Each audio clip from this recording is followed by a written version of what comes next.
This is Between the Vines. My name is Kevin Martin. Thanks again for joining us this week. I'm here with Jennifer Phillips Russo again. We do have some news that we hinted at last week, and we are progressing nicely through the season. It is the 26th of August, so no surprises here. I'll turn it over to Jen to share that with everybody. Hi, everybody. Thanks, Kevin. Yes, we finally hit Veraison. We were anticipating it a couple of days earlier, but at Claro, now keep in mind, we have been studying some phenology vines for decades. We watch them through, and we put it on a historical phenology on our website when bloom happens, bud break, veraison, harvest, all that information is out there. We have different pruned vines, so minimally pruned, balanced pruned, so that we can see which ones happen and when it happens to kind of encompass all of the vines around the region. With that said, they call bloom when 5% of a majority of the, I'm sorry, I keep saying it, I even said it in the crop update. They call veration when 5% of the clusters on a majority of the clusters, so over 50% of the clusters are showing purple, softening and showing purple. So that finally happened on August 20th. In our phenology block. You could find it around the belt earlier than that, but on those vines that we do our historical phenology on, it happened on August 20th. Yeah, the one thing I would add to that, just if anybody can remember back far enough, at bloom, there was definitely some bloom around the region this year before it was officially called at Claro. It looked like we were a few days behind certain blocks. So it looks like that not surprisingly, translated over to Veraison. And maybe there were some other factors that made us even later with Veraison, maybe not. I think it's too hard to tell. But certainly a year where you should know your own block. So Terry Bates and I were talking about this and the fact that it should have been, Veraison is typically 69 to 70 days post-bloom. And it was a little bit, they always say plus or minus 3 or plus or minus. Normally, Julys are hot, almost drought-like, and this particular July was monsoon. We had copious amounts of rain and cloudy days, so it did push it back to be, I think it was around 73 days post-bloom this year, due to the weather in July is what. Which for Claro would mean if it was 4 extra days, we lost a majority of what we had in terms of the early season. So we were about 7 days early on bloom. We were 7 days early, right. So now we're 3 days early on average Veraison. On 3 or 4, because it was only 73, yeah. Okay. If you're going off of the 70 or the 60. Oh, right. Because it's 69 and a half days if you really look at the data, which is not really a thing. So yeah, and I was all around the belt yesterday looking at many different blocks, and certain areas you can smell it. You can smell the grapes. So it brought a little smile to my face driving around. Yeah, we're definitely getting there. Yeah, and the other thing is make sure you get out there. I mean, it's actually a little too late now because I would imagine everything other than by the lake is in Veraison. But when Jen was saying 50% of clusters, if you just do a drive-by, the clusters you see are going to be in Veraison. Yeah, at least right? I'm sorry. I don't know if it's my internet or yours, but it was a little bit choppy there and I was missing parts of what you were saying. So I'm sorry if I stepped over you on that. So I was just trying to explain the, how you observe Veraison and, probably for 2 weeks, we've seen quite a bit of purple where you can see berries without moving the canopy. Right. And lift it up. Yeah. And that's even at Claro. So if you did a drive-by of some of your blocks and you were trying to wondering why we hadn't called Veraison yet, what you see when you pick up that canopy, and I think everybody knows that, is a whole bunch of green berries, but that's what prevents Veraison from being called, because then you don't reach 50% of your clusters. Right. So just going on a little bit about what I was saying, how you can start to smell it in the air. Somebody had asked me, what is Veraison? And Veraison is like the start of the ripening of the berries on the clusters. And it's really the plant's way, if you think about the plant not even thinking about human consumption. The grapes have seeds in them, or at least most of them do, and that's how it spreads its genetic material. So it wants to make it look appetizing towards, birds, deer, raccoons, anything that can spread their seeds all around and get that genetic material. I almost said magetic material all out across the belt. So that's how the sugars start going up, the acids start going down, the berries soften, you start smelling it to bring people over or animals over and be seed dispersers. And here we go. So, how long does it typically take a balanced vine to sort of reach what we would call ripe after veraison? Oh, I knew you were going to ask me that. Typically, I think it's about 100 days post bloom. And if you think about it, normally we have veraison on around August 24th, and then harvest is usually starting around September 24th-ish. So that would be 70 plus 30, so 100 days post bloom. Right. So it would probably just be fair to add 30 days to the veraison date, right? Right. And so that pushes us back to when was it? September 20th, September 19th. It was August 20th was 20th. So you're veraison. Okay, so you're looking at September, probably September 20th, some of those processors opening up, and that's about what they forecasted for. So just, what you can expect as a grower and where we rely on the weather, because this is where a lot of error comes into play. Like you can't actually predict this stuff because it really depends on what the weather does in the next 30 days, as I think everybody knows. But what that ripening means is 17 bricks, and that will happen on a balanced vine. The good news is we don't have to reach 17 bricks, and the bad news is most of our vines are probably not balanced. So in a commercial vineyard, we do expect a normally overcropped, vine to reach that 15 bricks at that point. And so if everything goes as planned and goes as sort of average, not below average, you probably will reach 15 bricks on a moderately overcropped vine. So you'll be able to start harvest on the 20th. Our definition of ripe at 17 is more of a viticultural definition. None of the processors are demanding that. Very few are even paying for it. So that's all good news for you. But probably, Jen, would you say, I would think that we've got vines that are even more than slightly overcropped, or more than a little bit. More than a little bit this year. So with 54% of the belt out of 182 samples that we did crop estimation on, we're over 9 tons to the acre. Some of them even extending up into 25 tons.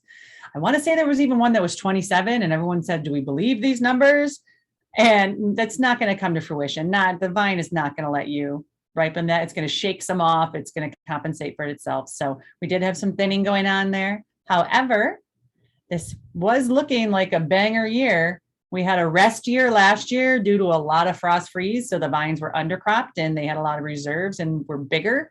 So we had bigger vines out there to hold this. So I think if there were ever a year that you're going to push them a little bit, 2021 is that year. I hope you're right. The delay in veraison actually has me a little nervous for some of our growers. I'm hoping it's a limited number.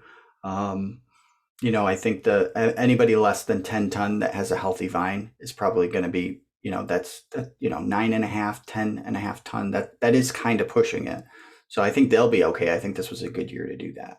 But some of those extreme examples, if they don't reach 15 bricks by the 20th of September and they're delivering to a place where they need to do that, it is very difficult to pick up more than a brick a week after September 20th. That's a real challenge. With just the days are getting shorter. Yeah. And you're trying to pick up a lot of pounds per sugar per acre too, because you're trying to do it in these vineyards that are 12, 15, 20 ton to the acre, or whatever they are.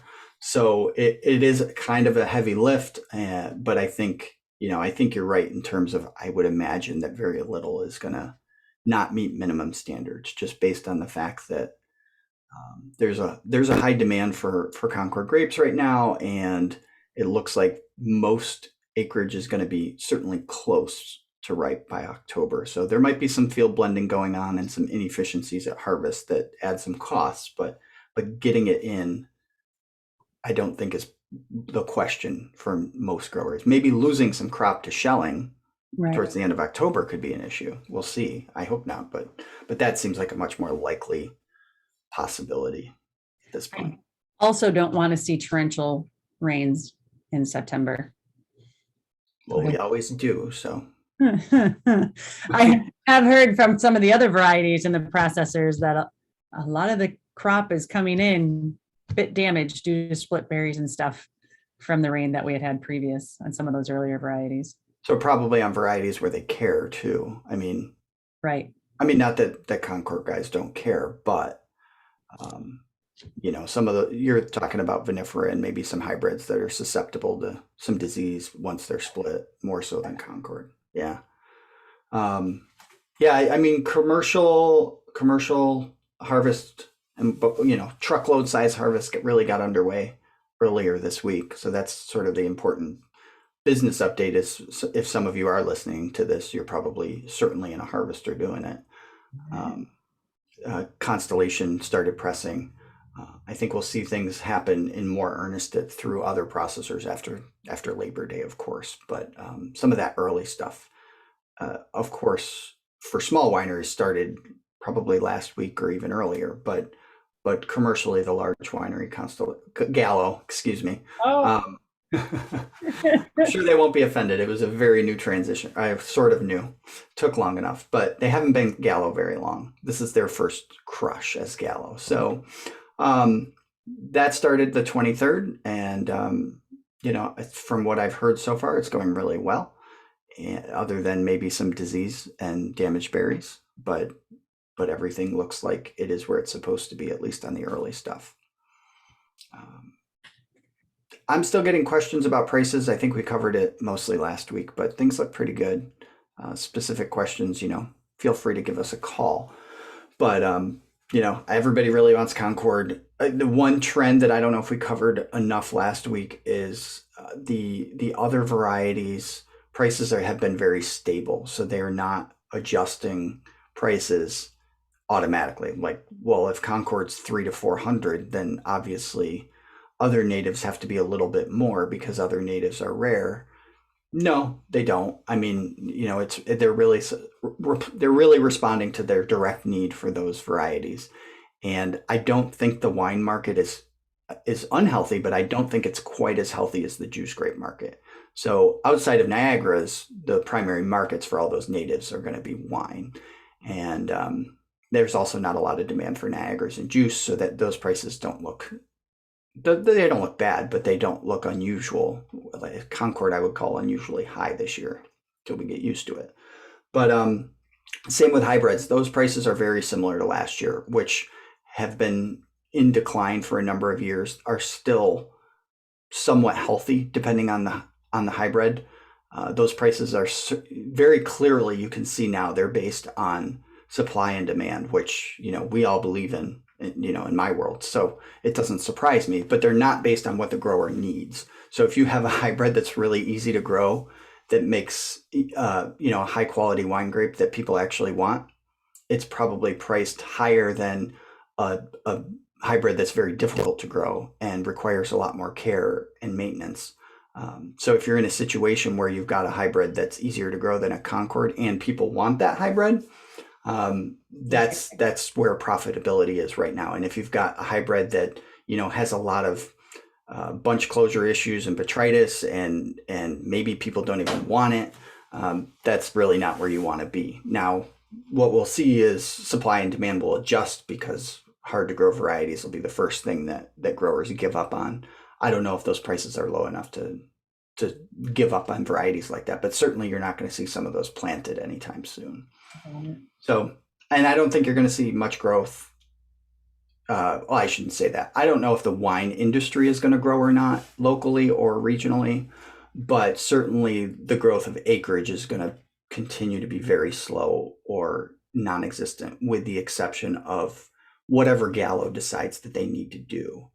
They're kind of an elephant in the room and have access to markets that we're not used to. So if they want to source more grapes from here, that would be a big deal for our industry. But the smaller market stuff, I think, is going to be on pause for a little bit. And eventually you might see some growth in acreage. But first, I think we need to see growth in gallons. How do you think that's going to, like, what's the normal time frame for something like that? This is their first crush Gallo, like we were talking about. So how do you think they're going to figure out what they need, what they don't need? Do you think we need to worry? No, I don't think there's a lot of cause for concern. I think the market is healthy enough that they need some supply, and Good. I think they purchased this winery. They didn't buy this winery to eliminate the competition. They bought this winery to have a presence in the East. So they're And going to that want to source. whole, I'm sorry, that's what the whole, what was it, FTC? Is that what we were waiting on for years? What is the acronym? Yeah, and the FTC's been really hard on the East. I think they did some things in an effort to protect the West that was that made life a little bit difficult for our growers. And we'll see where that goes. So Gallow's going to do some custom crushing for Constellation because there were brands that they were not allowed to purchase, Mhm. and the FTC said they had to continue producing those brands to a certain degree. So that crush is going to be handled by Gallo and then marketed by Constellation. Well, that's good. So the FTC was basically saying you can't wipe out any other competition. Right, but it's a temporary arrangement. It's obviously not what Gallo is focused on, doing custom crush for another winery, and it's certainly not what Constellation is focused on right now. It's not their priority. It's what they're doing because they had to do it to make the deal go through. It's a temporary thing. So I think the real hope is that Gallo picks up that market over time. Mm. And if they do, they'll be in a much better position to pay growers market rate for those products. They'll be in a better position to market them and actually, do some throughput because they'll be focused on those varieties. It's the business they're in. Constellation's not really in this business anymore. Um, so that's my hope, and there will be a reduction in demand of whites if that hope is not met, because eventually Constellation won't have to participate, and if Gallo doesn't want them, then there will be another round of moderately sized cancellations. We really just don't know where that's going to go. A lot of it I think is also going to depend on consumer demand. What consumers are going to drink. So it's really hard to speculate on that. I mean, they were drinking inexpensive stuff with bubbles like it was water for a long time, and with COVID that stopped. Now, a lot of things like that usually do not stand the test of time. Those patterns don't usually last for 10 or 20 years. So COVID may have just turned that spigot off early, or maybe it'll come back. I think a lot of people think it moved on to the the sparkling malt beverages, Truly or whatever, and that's already done. So that market has peaked and is, it's certainly in a down cycle at this point. So it's might be focused on whatever the next thing is. It may not return to, um, you know, sparkling wine. Well, I'm going to continue to do my part to support the industry. Yeah, I mean, we all know it was hard to have a party last year, so there will certainly be more parties a year from now, not less, I would think. But there was definitely a trend, I think, for people to drink that very casually in a way that they didn't 5 years ago or 6 years ago. So we'll see what happens next. Oh, no, I meant to support the wine industry. Right. Well, so what really needs support now is not, if you're thinking about Western New York and the Finger Lakes, what really needs support is high acid white grapes. So they make a very nice sparkling. They've been in Arbor Mist before that. They also do pretty well for neutral blending, but certainly, drinking a Cab Sauv does not support the East. If that's the direction the market goes, it would not be great for us. Even drinking, even drinking, Riesling is going to be focused on those small wineries, and that's going to help them out a lot. But consumer, in terms of the grower and the health of growers, um, that don't own wineries, there does need to be demand for high acid whites, and if there isn't, there will need to be a transition for some acreage to other things.